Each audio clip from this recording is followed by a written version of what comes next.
नमस्कार, social city prime news चुनाव विकास और समीकरण में आपका स्वागत है। मैं हूं मनीष उपाध्याय। आज हम लोग हैं ग्राम पंचायत राज बिशुनपुरा में और हमारे साथ है यहाँ के स्थानीय मुखिया जो लगातार तीन टर्म से लगभग 2001 से 2021 तक अभी तक वर्तमान में मुखिया बनी हुई है और महिला मुखिया है और लगभग जिला में इनका एक अपना अलग एक छवि है, एक अलग स्थान है। सरिता सिंह जी से बात करेंगे। मुखिया जी, आपका बहुत बहुत स्वागत है हमारे चैनल पे। धन्यवाद, थैंक यू। आपसे हम जानना चाहेंगे आपका कार्यकाल पिछले कितने वर्षों से है? मैं 3 बार मुखिया हूँ, तीसरी बार मुखिया हूँ और मैं 2006 से लगभग अभी 2021 तक लगातार मैं इस पद पर। जिले में और भी कई मुखिया हैं जो महिला मुखिया हैं, जो कि काफी महिला सीट भी होता है पंचायती राज में और पंचायती चुनाव में। तो जो मुखिया होते हैं उनके हस्बैंड, उनके पति या उनके लड़के उस पंचायत का प्रतिनिधित्व करते हैं और उनके प्रतिनिधि अक्सर बयान दिया करते हैं कि जो उनके हस्बैंड है वो बयान देंगे चाहे उनके लड़के हैं। लेकिन यहाँ पे जब मैंने बातचीत किया मुखिया जी से तो उन्होंने कहा कि मुखिया हम बस सिर्फ नाम के हैं, लेकिन हमारी मैडम जो है वही 3 बार से पंचायत को देख रही है और इस बार पंचायत में जनरल सीट था, 2 बार महिला सीट था तो वो जीती थी, फिर जनरल सीट था फिर भी वही खड़ी हुई थी चुनाव में और फिर उनको जीत हुआ था और लगभग 800 से 1000 वोट से वो मतलब हम लोग जीतते हैं, लीड करते हैं। ये जो खास चीजें जो आपके अंदर दिख रही हैं, इसका पावर कहाँ से मिलता है? देखिए, एक बात हम बता देते हैं कि आपको जब नीतीश जी का माने यहाँ सरकार बना तो 50% महिलाओं को आरक्षण मिला और मैं कभी देहात में रही नहीं थी।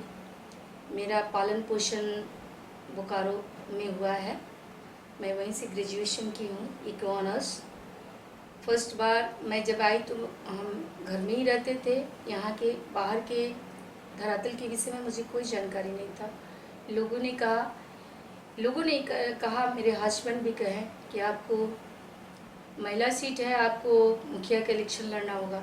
लेकिन मुझे बाहर जाने में थोड़ा बहुत ही संकुचाहट हो रहा था क्योंकि मैं बहुत दिनों से घर के अंदर थी। लेकिन बहुत लोगों ने कहा आके कि आप बहुत अच्छा बोलती हैं, आपसे अच्छा कोई नहीं बोलेगा। तो हमें लोग कहते थे कि आप पंचायती राज के विषय में बोलिएगा। हम बोले कि ठीक है। बहुत लोगों ने जब कहा कि आपको लड़ना है चुनाव तो हम तैयार हुए। जब घर घर में गए तो मुझे बहुत सम्मान मिला, बहुत इज्जत मिला, तो हमारी हौसला बहुत ही अफजाई हुई। और पंचायती राज विषय में हमने पढ़ा था लेकिन हम जानते नहीं थे इसके विषय में कि पंचायती राज में होता क्या है। लोग हमें सिखाते थे कि आपको APL BPL के विषय में बोलना है। तो क्या APL है, BPL क्या है, आई डोंट नो व्हाट, मैंने क्या है ये मुझे पता ही नहीं था। हमारे जो साहब हैं वो हमको सिखलाएंगे कि आपको स्टेज पे जाना है तो ऐसे बोलना है। तो हम तो समझ नहीं पाते थे पंचायती राज विभाग के विषय में। और हमको ज़्यादातर हम लोकल तो छोड़िए और राष्ट्रीय भी छोड़िए, हमको ज़्यादा लगाव इंटरनेशनल मैटर पे था। हम ज़्यादा पेपर या मैगजीन जब भी पढ़ते थे तो खास करके इंटरनेशनल मैटर को हम ज़्यादा देखते थे क्योंकि मुझे स्पेस से बहुत लगाव है। इसलिए माने अर्थ में जैसे नेचर हुआ, नेचर के विषय में, चाहे स्पेस के विषय में, चाहे और कुछ भी है, जैसे अमेरिका हुआ, इंग्लैंड हुआ, ब्रिटेन हुआ, जर्मनी हुआ, स्विट्जरलैंड हुआ, ऑस्ट्रेलिया हुआ, चाहे ओशंस हुआ, चाहे नॉर्थ पोल हुआ, साउथ पोल हुआ, इस सब के विषय में हमको ज़्यादा ही रहेगा। कभी कभी जब हम स्टेज पे जाएंगे तो हमको सिखा के ले जाएगा लोग कैसे बोलना है, लेकिन हम पंचायती राज के विषय में नहीं बोलेंगे, हम कुछ बाहर का बोलेंगे क्योंकि नॉलेज नहीं था। लेकिन जब हम मुखिया हुए और अध्यात्म से भी ज़्यादा रिलेटेड थे हम इस विषय में, तो हमने सोचा भी नहीं था कि एक दिन मुझे पंचायत राज बिशुनपुरा का मुखिया बनना पड़ेगा। लेकिन जैसे जैसे ये भी एक पढ़ाई है, खैर पॉलिटिकल साइंस से भी हम लोग पढ़े हैं, तो खास करके हमने पढ़ा कि किस तरह से जनमत संग्रह है, डेमोक्रेसी है, कैपिटलिज्म है, सोशलिज्म है, चाइना, रशिया, स्विट्जरलैंड, अमेरिका। लेकिन हम मतलब कि इस विषय में अननो थे, हम कोई जानकारी नहीं थी। लेकिन जैसे जैसे हम इसके अंदर डूबते गए, इसके गहराई में जाते गए और हमारे हाथ से कुछ अच्छा कुछ होने लगा, तो हम काफ़ी ज़्यादा इसमें मेहनत करते थे। और लगभग हम कभी कभी कहीं घूमने गए तो हमको झोपड़ी भी नज़र आया। तो मुझे लगा कि आज के ज़माने में आज भी लोगों के पास झोपड़ी है, चाहे आज भी दिक्कत है, आज भी मुझे लगता है कि जैसे विदेशों के लोगों का जीवन होता है वैसे हमारे देश के लोगों का भी जीवन हो और वैसे ही सुख सुविधा से जिए। मानव तन का मतलब है अंतर का सुख। अगर आपके पास बहुत कुछ कमी है तो आप बेचैन रहते हैं, ना अपने बच्चों को पढ़ा पाते हैं, ना मेडिकल ट्रीटमेंट हो पाता है, नहीं आप अपने अंदर को इम्प्रूव कर पाते हैं, नहीं कहीं घूम पाते हैं, इसलिए लोग प्रेशराइज्ड हो जाते हैं। तो पंचायती राज क्या, हमारे पूरे देश में इस तरह की सुविधा होनी चाहिए हर एक व्यक्ति के लिए। जैसे कनाडा में हर एक लोगों को सुख होना चाहिए। खास करके शिक्षा जब तक डेवलप नहीं होगा तब तक आप प्रोग्रेस नहीं कर पाइएगा। मैडम, मुख्यमंत्री 7 निश्चय योजना जो कि पूरे बिहार के लिए एक बहुत ही महत्वाकांक्षी योजना माना जाता है, इसको कितना सफल मानती है? मुख्यमंत्री जी का ये सोच भी बहुत ही अच्छा है, क्योंकि जिस ढंग से मतलब कि पानी की आवश्यकता है, प्रत्येक घर में कल की व्यवस्था नहीं है और इसके माध्यम से हर एक घर में पानी पहुंचा। लेकिन पानी तो पहुंचा, ये तो बहुत अच्छी उनकी प्रोग्राम है, लेकिन इससे मुखिया जनप्रतिनिधियों को काफ़ी दिक्कत हुआ, क्योंकि जो पैसा मुख्यमंत्री हमें देते हैं हम लोगों को सदस्य को देना है, वार्ड सदस्य को देना है, लेकिन वार्ड सदस्य जो है कुछ हैं जो मुखिया के साथ मिल के काम करते हैं और कुछ लोग हैं जो वो तो समझते हैं कि जो है मेरा है, वो बात नहीं समझते हैं। इसलिए काम तो हम लोग सब जगह किए, लेकिन काफ़ी दिक्कत का सामना करना। किस तरह की दिक्कतें आ रही थी पंचायत में? दिक्कत ये हो रहा था कि जैसे कि हम लोग कहे कि हम लोग सब लोग मिलजुल के काम करेंगे नल जल के प्रोग्राम में। सदस्य लोग जो था लोग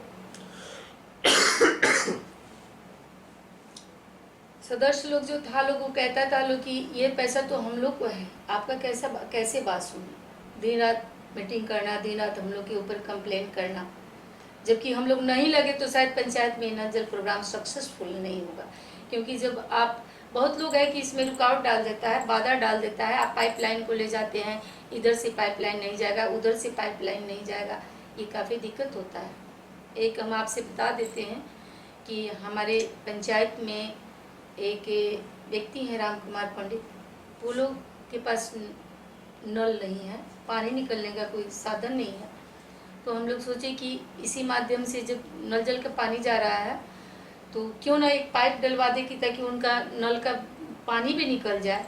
लेकिन कहीं एक बहुत बड़े पदाधिकारी हैं, उनका फ़ोन आ गया मेरे पास 1 बजे दिन में कि मुखिया जी नल जल तो ले जा रही हैं लेकिन पानी निकालने वाला काम आप मत कीजिएगा। तो इस ढंग से कुछ लोग ब्रेक करते हैं काम को, रोकते हैं काम को। अभी भी कहीं काम रुका हुआ है, इधर से नहीं जाएगा पाइप, उधर से पाइप नहीं जाएगा। इस तरह की समस्याएं लगातार आपके पंचायत में लगातार है। पंचायत में टोटल कितने वार्ड है, कितने वार्ड ऐसे हैं जहाँ की जनता नल जल योजना का लाभ ले रही है और कितने वार्ड अभी भी इस योजना से वंचित है?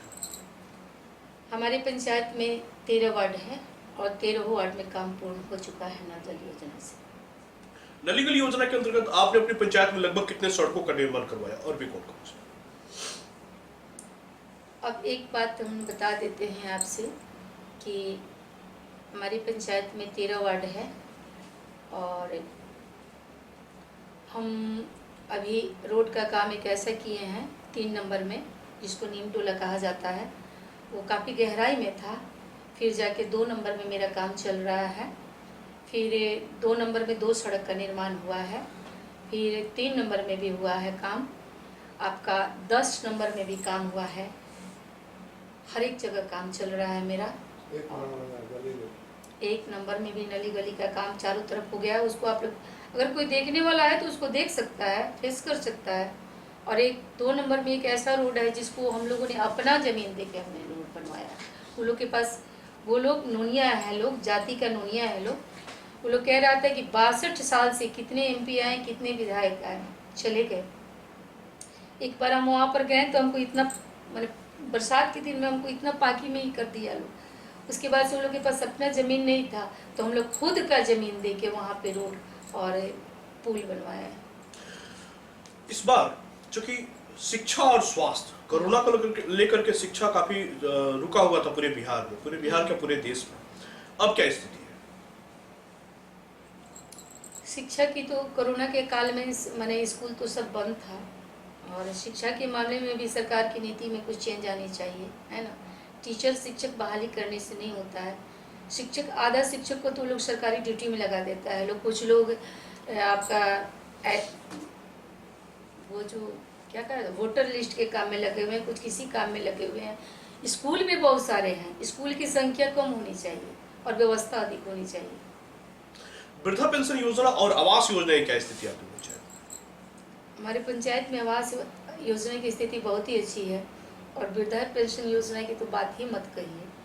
शायद हमको तो लगता है कि प्रत्येक घर में जो वृद्ध लोग हैं 60 के पार हैं, सभी लोगों को मिल रहा है। विकलांग को भी मिल रहा है, विधवा लोगों को भी मिल रहा है, लेकिन थोड़ा सा मेहनत करना पड़ता है। जैसे कि कुछ विधवा पेंशन मेरा 2-3 साल से लटका हुआ था, बार रिजेक्ट कर देता था लोग। तो हमने कहा कि आखिर कि ये आप लोग रिजेक्ट क्यों करते हैं? आप जब जान रहे हैं कि ये लोग विडो है, तो फिर विधवा सबसे कमज़ोर महिला होती है। तो अभी जाके हमने 10 कराया है, 10, और अभी 7 था। तो कल हम जाने वाले थे BDO साहब के पास, तो जाने की छुट्टी में गए हुए हैं 2 दिन के बाद, तो हो सकता है कल जाएंगे। मतलब फिर भी इस तरह की समस्याएं अभी भी आपके पंचायत में आ रही हैं, जिससे जो उसके लाभान्वित है, लाभार्थी जो है वो उस लाभ से वंचित रह उसको वो लोग SDO ऑफिस से रिजेक्ट कर देता है। लोग क्यों रिजेक्ट कर देते हो? जब आप देखते हो कि विडो पेंशन है तो उसको तो रिजेक्ट नहीं करना चाहिए। पंचायत में जन वितरण प्रणाली की क्या स्थिति है? जन वितरण प्रणाली की स्थिति हम तो बताते हैं कि हमारे पंचायत में जब हम एक बार हम जब मुखिया हुए हैं तो इतनी दिक्कत थी कि हमने सर्वेक्षण किया अपने पंचायत का, और परसेंटेज लोगों को केरोसिन तेल नहीं मिल रहा था। तो हम खुद से घूम के पेन पेपर में हमने तैयार किया कि कितना लोगों को केरोसिन तेल नहीं मिलता है। हमने डीलर लोग से कहा कि अपनी सूची मेरे पास लाइए, हम देखते हैं। अब मीडिया के सामने जब फेस करना है तो हर कुछ तो हम आपको नहीं बताएंगे, मीडिया के सामने फेस करना है। लेकिन इस बार जब हम मुखिया हुए हैं तो हम देखें कि राशन कार्ड में काफ़ी गड़बड़ है। तो मेरे पास एक 8-9 ऐसा रजिस्टर आया, तो हमको लगा कि ये रजिस्टर है, किस चीज़ का रजिस्टर है भाई? लगता है नए राशन कार्ड वालों की रजिस्टर है। जब हम जांच किए और हमारे पंचायत के बहुत सारे हर एक गांव से लोग इकट्ठे थे, तो हम बोले कि आप लोग का तो राशन कार्ड में नाम है जी, और आप लोग कहते हैं कि राशन कार्ड है नहीं मेरे पास। वो सब चोरी में था राशन कार्ड, अबव 700 का। हमने सप्लाई इंस्पेक्टर को बुलाया, हमने कहा उनसे देखिए मेरी पंचायत की स्थिति, इतनी कार्ड चोरी है। और पूछने पर लोग कहते हैं कि ये तो चला गया दूसरे पंचायत में। अब दूसरे पंचायत में चला गया, जब उसमें आया था आपका मोबाइल नंबर भरने के लिए, अकाउंट नंबर देने के लिए, आधार नंबर देने के लिए, और प्लस 3 आदमी का नाम जोड़ने के लिए कि आपके फैमिली में अगर आदमी बढ़ गया है तो उसमें 3 आदमी का नाम जोड़ देना है। इस ढंग से हम जब पता किए, और उन कार्ड धारियों का नाम जब हम लोग निकलवाते थे कंप्यूटर से, ऑनलाइन से तो निकलता था। जब हम फोटो वाले से पूछेंगे कि ये नाम आपके यहाँ है, नहीं मेरे पास नहीं है, उस डीलर के पास जाइए, उस डीलर के पास जाइए। इस ढंग से देखिए, अब इसमें बहुत कुछ नहीं कहना है, कोटाधारी में और हमारे बीच में चलने लगा। अब इसमें पावर की यूज़ होने लगी, पावर की बात है। लेकिन ठीक है, पावर की बात है तो अच्छी बात है। हमें बहुत कुछ सामना करना पड़ा है, इसमें बड़े बड़े नेताओं से भी सामना करना पड़ा। एक जन वितरण प्रणाली को लेकर के आपको बहुत बड़े बड़े नेताओं से हमें सामना करना पड़ा। ये तो कहिए कि सत्ता परिवर्तन हुआ, और अब भाई सांच को आँच नहीं होता है। हम बस यही कहते हैं कि जनता को किसी तरह का तकलीफ नहीं होना चाहिए। ठीक है, सब लोग कमाने के लिए करता है, कुछ न कुछ कमाता है, कोई पेट बांध के कोई नहीं रखता है। अगर आप भी इसमें लगे हुए हैं तो अपने लिए भी कुछ रख सकते हैं, लेकिन इंसाफ होना चाहिए। कोरोना पीरियड में आपसे कहते हैं कि बहुत लोग का राशन कार्ड में नाम था और मेरे पास आएगा लोग, मुखिया जी 10 किलो हमने के चावल दिलवा दी। हमने की ठीक है, हम अपने पास से भी व्यवस्था किए थे कोरोना पीरियड में। कम से कम हमारे पास ना जाने हम कोरोना पीरियड में हम राशन बांटते रह गए हैं, चावल, गेहूँ, सर्फ, साबुन, मैंने हमारी जो भी व्यवस्था थी, हम थक जाते थे, कभी कभी बांटते बांटते थक जाएंगे एकदम से। जो व्यक्ति मेरे पास राशन मांगने के लिए आता था, उसका हमने देखा, जब राशन कार्ड में हमने देखा कि उसका नाम है लेकिन उसको राशन नहीं मिल रहा है। तो जैसे एक आदमी का देखे कि 18 यूनिट का है, तो 18 यूनिट का हुआ तो उसको 80 किलो हुआ, 100 फ्री जो मिल रहा है 160 किलो हुआ, वो मेरे पास 10 किलो चावल के लिए आ रहा है। एक महिला ऐसी है जो मांग खाती है, उसका भी चोरी में था। हम बोले कि आप मेरे पास 10 किलो राशन के लिए आते हैं, आपको तो पीला कार्ड है जी, आपको तो 30, तो हमने अपने पैड पे लिख के, हम आपसे किस कोटा में था, जो इस पंचायत के पैक्स अध्यक्ष जी, जो इस पंचायत के पैक्स अध्यक्ष हैं, उनके कोटा में ये सब राशन कार्ड था। और ये 7 सालों से बहुत सारा राशन कार्ड जो था हम खोज के पंचायत में सभी लोगों को दिलवाए और फिर अपने पैड पर लिख कर दिए कि इसी स्थिति में राशन मिलना चाहिए, और नहीं तो इसके ऊपर हम कार्रवाई करेंगे आपके ऊपर। हम 26 जनवरी या 15 अगस्त के दिन जाते हैं पंचायत भवन में और हम लोगों को बताते हैं कि आपकी पंचायत की स्थिति ऐसी है, आपका राशन कोई खा जाए सब और उसी पैसा का बेच दे और उसी पैसा को इलेक्शन में बांट दे, तो कहाँ तक की आपकी भलाई है। तो कोरोना पीरियड में हमने जो भी शेष बचा हुआ था, हमको लगता है कि अभी भी 50 से चोरी में होगा राशन कार्ड। और इसी दरमियान में हमारे पंचायत में दो कोटा सस्पेंड। जब पावर की बात आ गई, पावर की बात है, 2 कोटा सस्पेंड हो गया, जबकि लोग को दिक्कत हो रहा है, दूर आना पड़ रहा है। इस बार आपके चुनाव का मुख्य एजेंडा क्या है, किस एजेंडे पे चुनाव लड़ेंगे? पंचायत का विकास होना चाहिए, एन केन प्रक्रियन किसी भी स्थिति में जो गवर्नमेंट की तरफ से मिले। हम लोग को क्या मिला इस बार गवर्नमेंट की तरफ से? मान लीजिए कि 13 वार्ड है, अगर 2 करोड़ 60 लाख रुपये भी अगर मेरे पंचायत में आया, तो नल जल को तो इम्पोर्टेंस है कि दे ही देंगे। तो उसके बाद जो हम लोग को बचेगा 20-25 खर्चा करना है वार्ड में, तो हम तो अपने पास से बहुत पैसा लगा चुके हैं अपने पंचायत में।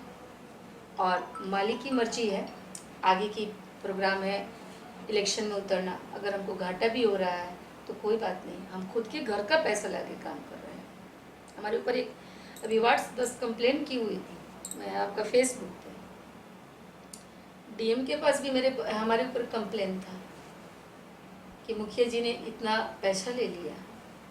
अरे अब हम आपसे क्या कहें, उसका काम क्या है? वो तो अगर मीडिया वहाँ चले जाए, चाहे प्रशासन वहाँ चले जाए, हम बोले कि कंप्लेन, हमको किसी चीज़ का डर नहीं है, सांच को आँच नहीं होता है। हमने जितना काम किया है सब रोड पे ही जाके देखिए, उसके बाद ना जनता हमसे सवाल करेगी कि मुखिया जी आप ईमानदार हैं कि बेईमान हैं। आज तक कभी मेरे ऊपर दाग नहीं लगा, बेदाग छवि है मेरा।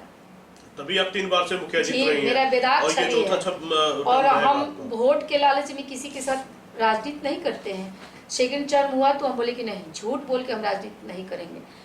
आज झूठ बोलते हैं तो कल वो व्यक्ति मुझसे प्रश्न करेगा कि मुखिया जी आपने पूछा हमको कि ये लालच दिया, वो लालच दिया। नहीं, जो जैसा है, जिस समय जो स्थिति है वो हम कहते हैं और वही काम करते हैं। जनता से क्या अपील करेंगे? हमारे पंचायत चुनाव को ध्यान में रखते हुए अपनी पंचायत की जनता, प्रखंड की जनता और जिला की जनता से क्या अपील करेंगे आप? हम तो कहते हैं कि जो आज जिस जगह पे हैं, ये जनता का प्रेम है, ये जनता का ही प्रेम है। और जनता मुझे बहुत इज्जत देती है, यहाँ का बहुत ज़्यादा सम्मान यहाँ का जनता मुझे करती है। उनके सम्मान को हम प्रणाम करते हैं और इस बिशनपुरा की धरती को भी प्रणाम करते हैं। जो पद बहुत बड़ा चीज़ नहीं है, लेकिन जो हमें सम्मान मिलता है, शायद पंचायत में, इतने बड़े पंचायत में हम घर में जाते हैं, कोई ऐसा परिवार नहीं है जिसके विषय में नहीं जानते हैं कि उसके घर में चूल्हा कहाँ है और खाना कहाँ बनता है। लगभग सभी लोगों से जुड़ी हुई, सभी लोगों से जुड़े हुए हैं, दिन भर लोग के बीच में ही रहते हैं। और मुझे कहीं भय और डर नहीं है कि पंचायत चुनाव आ रहा है, मुझे लड़ना है, क्या फेस करना होगा, कोई कहीं दिक्कत नहीं। धन्यवाद। खबरों का सिलसिला जारी रहेगा, मिलते हैं छोटे से ब्रेक के बाद।